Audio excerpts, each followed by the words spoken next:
one of the world's still developing nations that has moved in our own generation from the old pastoral traditions to the urbanization and the industrialization that inevitably produce rapid change and cultural shock. Iran, 7,000 miles from the United States, sits at the crossroads of different and differing nations. To her east, the Indian subcontinent. To her west, the Arab world. To her north, the Soviet Union. To her south, the Persian Gulf and the Indian Ocean. These warm waters Russia has coveted since the days of the Tsar. Iran's oil pays for her rapid urbanization and industrialization. But neither Iran nor any other country can buy high technology with money alone. It must also invest her human capital in the specific training and eventual understanding that technology imposes. And that is why the Grumman Aerospace Corporation, designer and manufacturer of the F-14, nicknamed the Tomcat, faced a far bigger task than simply delivering the airplanes and support equipment Iran had ordered. It also faced the training challenge. And Grumman was further contracted by the United States government itself to provide the design and construction criteria for the facilities the new airplanes would need in Iran. This involved, first of all, a new Iranian air base that was to rise from scratch, in toto from the desert floor itself, just outside the major city of Isfahan, in the center of Iran, as well as modifications and improvements to existing air bases in Tehran and Shiraz. This would mean, in time, truly enormous air defense logistics, involving the delivery of 80 F-14s and huge quantities of supporting hardware and training equipment, certain major modifications to the airplanes themselves by Grumman personnel, and many other endeavors to support the program.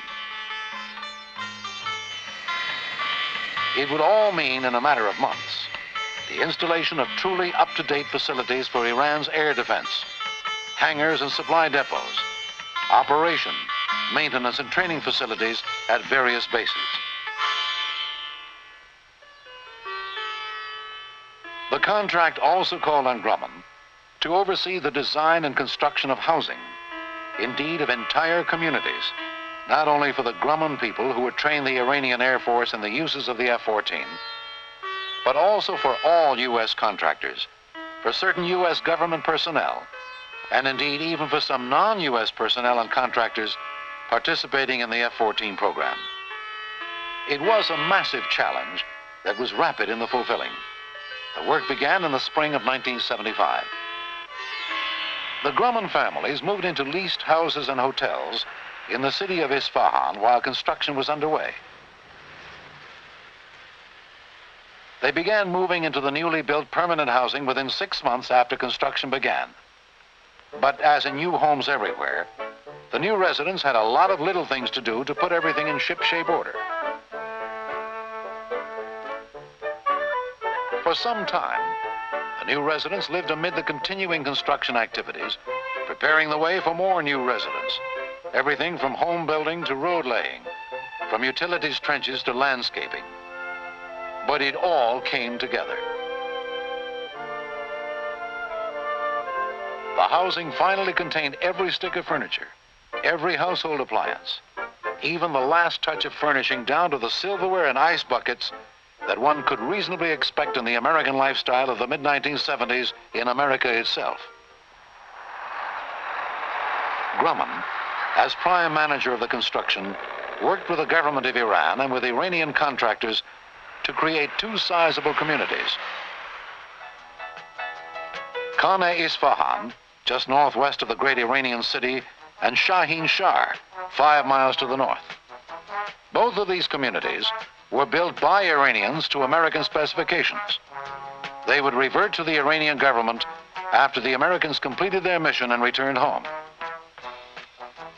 In the meantime, under Grumman's supervision and overall management, these tiny corners of a foreign field took on the coloration of American suburbia. The landscaped homes, the schools and the stores, the playing fields, even a teenage club and a swimming pool.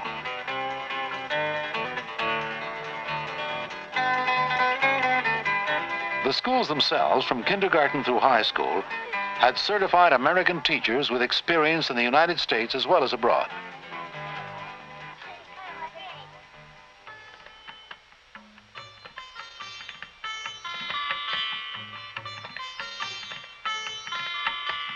Iran has long been a mingling ground of peoples from the Christian West as from the other lands of the Islamic East, especially in this proud and glorious ancient capital, Isfahan.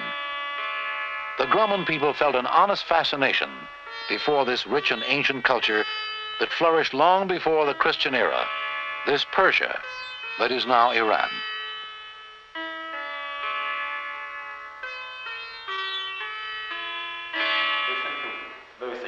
آقای لوئیس، شما کجا زندگی میکنید؟ من اصفهان زندگی میکنم. Very good. Their father is a farmer. Their father There. No translation. English. Louder. There always has been, and perhaps always will be, a lot for East and West to learn about one another. But there is no greater bond than the shared interests and aspirations toward the better life through the work of the world.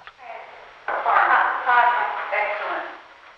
Iranians and Americans came to know and to like one another, perhaps to the surprise of both. Both of our peoples, we all came to discover, are well worth knowing, and a little cultural shock is good for anyone.